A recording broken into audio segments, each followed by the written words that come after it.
Everyone, it's Master Wong here. I had in a championship martial in Orlando, in a beautiful place, and I find the master here called Pitch Master. He's teaching a lot of world champion into UFC.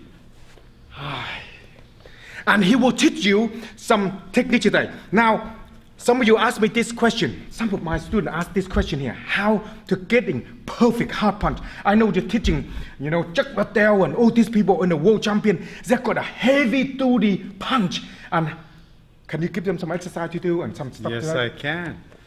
I'm going to teach you how to have the hardest punch in the world. All right, the first thing you need, without a doubt, you need some kind of heavy bag.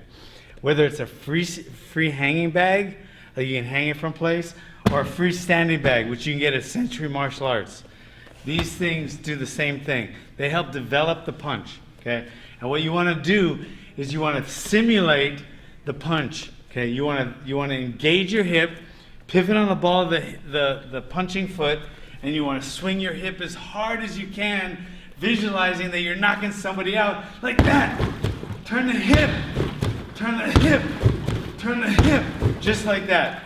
Such an easy drill, but it will give you a knockout punch, all right? It's just, all it is repetition and power, okay? Your power, that's all it takes. Power. That's number one. I got two more, all right? Now, another way to develop a knockout punch is with a simple medicine ball. Okay, this ball can be anywhere from 10 to 30 pounds, okay? And all you do is throw it. Throw it at a wall, not a wall that's drywall though, because it go right through it. Throw it at a bag, throw it at anything solid, okay? All you do is throw it as hard as you can, and it develops your power. Okay, because you explode when you throw it. Okay, explode. Okay, that is number two. All right, the third way, very simple, and anybody can hold this for you because it's not going to hurt their shoulders. It's called a paddle. You can get it at Century Martial Arts. You just have your partner hold it, and you try to make it as loud as you can when you hit it. First thing you have to do is make a tight fist. That's the most important part of any punch, a tight fist, okay?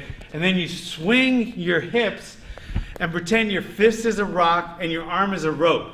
And you want to swing it as hard as you can. And that's going to develop a knockout punch. That's 3 ways to develop power in your punches.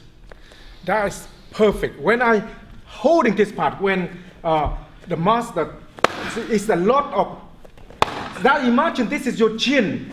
Now imagine this is your chin when they're coming in. It's big problem. So where you hit normally in a person, is it wrong? You always want to hit the chin, right here. That's the number 1 target to knock someone out. Bing.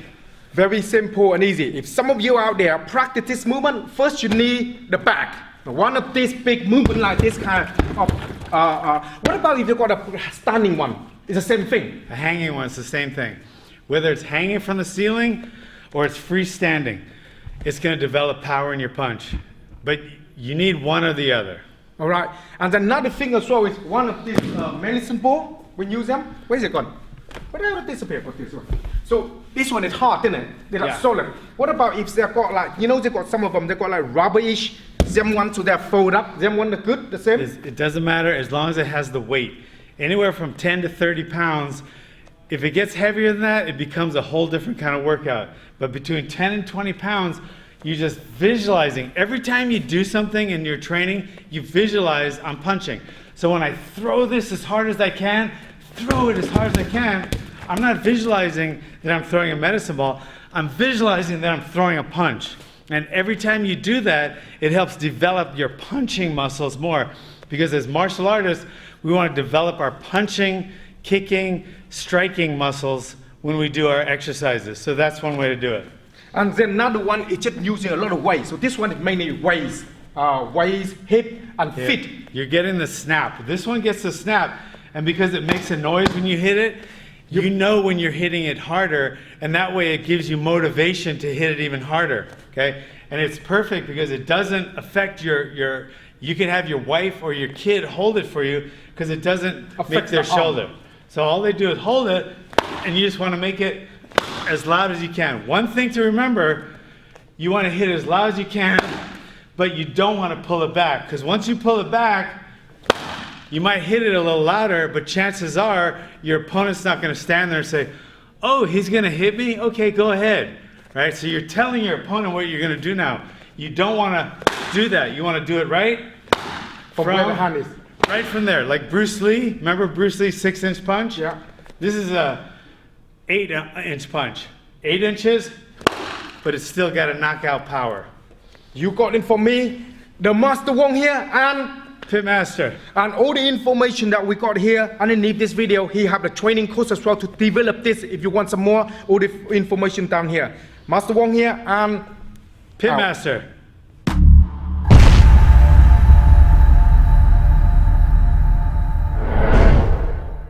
Should be a way to invite Master Wong, and I think I know how to do it now. So I am going to invite, not to watch, I'm going to invite Master Wong to come on. Let's see, okay. Master Wong, add, okay. Okay, add. See, I guess I can do this from, I see it. so you can do it from I the see.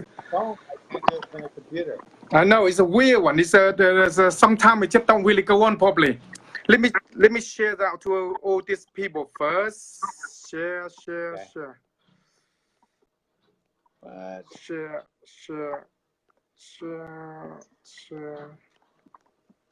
What? Okay. Share.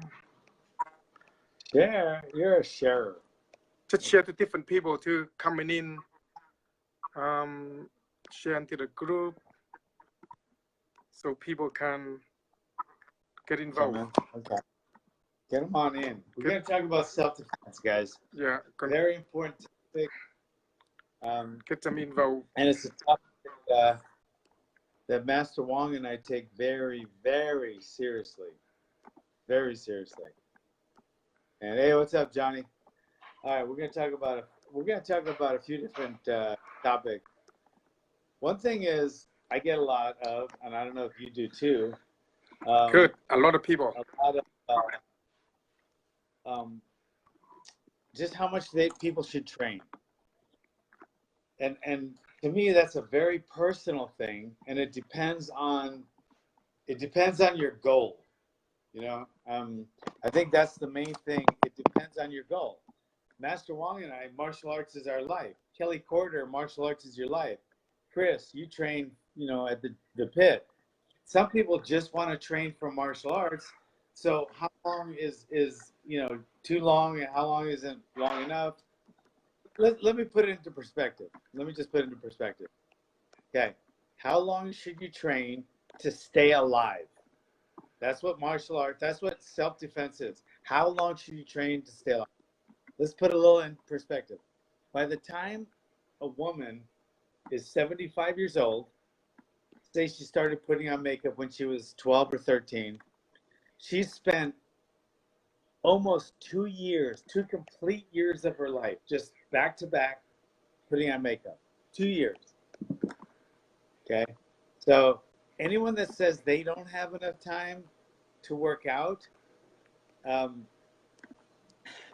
the average person in 1 year spends almost 60 complete days just watching TV. 60 days a year. And they don't have time to train. Right? So everybody has time to train. The average person spends 43 hours a year just brushing their teeth, so they might not get gingivitis. What would you rather have, gingivitis or a coma? You know? So doesn't it boggle your mind when people they say they don't have time to train? What do you think?